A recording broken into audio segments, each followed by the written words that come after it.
कर्मयोग। हर कोई हर पल हर क्षण कर्म करता ही रहता है।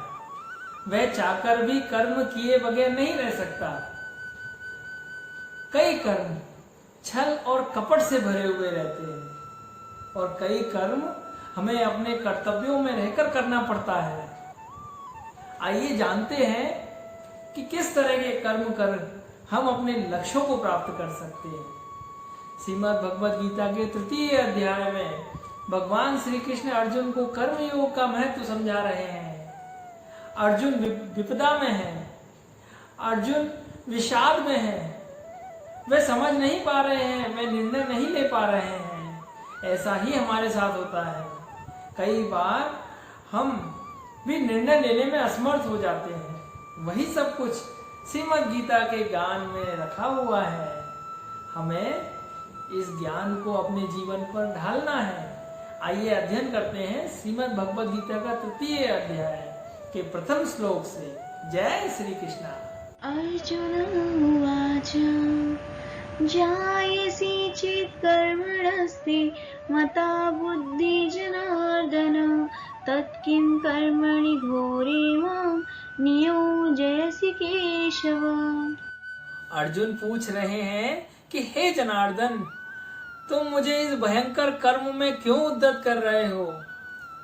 यदि तुम ज्ञान योग को कर्म योग से अधिक श्रेयस्कर बतला रहे हो तो मुझे इस भयंकर कर्म करने के लिए क्यों उद्यत कर रहे हो? क्यों उकसा रहे हो मुझे युद्ध करने के लिए? अर्जुन समझ नहीं पा रहा है, जबकि भगवान श्री कृष्ण ने ऐसा कभी नहीं कहा कि ज्ञान योग कर्म योग से अधिक बेहतर है। दोनों ही अलग अलग मार्ग हैं, परंतु अर्जुन विषाद में है, उसको समझ नहीं आ रहा है। अर्जुन ये मानता है कि मैं ज्ञान तो मैं ले रहा हूं, तो मुझे कर्म करने की या मुझे युद्ध करने की क्या आवश्यकता है? व्यामिश्रेणेव वाक्येन बुद्धिं मोहयसीव मे तदेकं वद निश्चित्य येन श्रेयोऽहमाप्नुयाम्। कृष्ण की बातें सुनकर अर्जुन की बुद्धि मोहित हो रही थी। उसको समझने की बजाय वह और उलझता हुआ जा रहा था।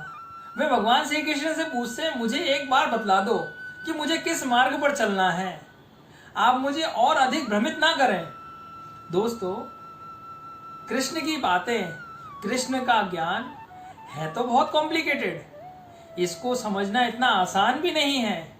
जिस तरह से अर्जुन कंफ्यूज हो रहा है, हम भी समय समय पर इस अलग अलग तरह के भाव और अलग अलग तरह के प्रश्न उठते हैं। इस समय जहां अर्जुन कंफ्यूज है, उसी तरह हम भी अपनी चुनौतियों का सामना करते समय भ्रमित हो जाते हैं। हमारी बुद्धि निर्णय नहीं ले पाती है। तभी तो गीता का ज्ञान ऐसा ज्ञान है जो हमको हर मोड़ पर निर्णय लेने में हमारी मदद करता है। श्री भगवानुवाच लोके अस्मिन् द्विविधा निष्ठा पुरा प्रोक्ता मया नघ ज्ञानयोगेन सांख्यानां कर्मयोगेन योगिनाम्। श्री भगवान अर्जुन से कहते हैं कि इस दुनिया में 2 तरह की निष्ठा और 2 तरह का विश्वास होता है। पहला सांख्य योग और दूसरा कर्म योग। सांख्य योग जिसका संबंध ज्ञान से है और कर्म योग जिसका संबंध निष्काम कर्म योग से है। निष्ठा का मतलब क्या है? निष्ठा का मतलब है कुछ भी करने की सबसे परिपक्व अवस्था, वह पराकाष्ठा जिसमें मनुष्य अपनी इंद्रियों को वश में कर परमात्मा पर ध्यान केंद्रित करके योग करता है। इसको संन्यास और सांख्य योग कहते हैं। और कर्मयोग अर्थात अनासक्त भाव से कर्म करने की प्रक्रिया। मनुष्य को कोई भी कर्म अनासक्त होकर कर्म फल की इच्छा किए बगैर कर्म करना चाहिए। न कर्मणामनारम्भात् नैष्कर्म्यं पुरुषो श्रुते न च सन्न्यसनादेव सिद्धिं समधिगच्छति। मनुष्य ना तो कर्मों को त्याग कर निष्काम कर्म योग को प्राप्त हो सकता है और ना ही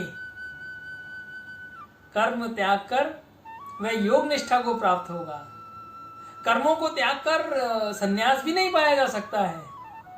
यदि आदमी ये सोचता है, मनुष्य यदि सोचने लगा कि मैं कर्म ही ना करूं और मुझे मोक्ष की प्राप्ति हो जाए, ऐसा संभव ही नहीं है। संन्यास धारण करना, कर्मों को त्याग कर संन्यास धारण नहीं किया जा सकता है। संन्यास में भी हमको कर्म करना ही पड़ता है। मनुष्य अपने कर्म फलों से विरक्त होकर यदि कर्मों को त्याग करने की घोषणा करता है और मोक्ष प्राप्ति की आकांक्षा रखता है तो वह कतई ही गलत है। ऐसा संभव नहीं।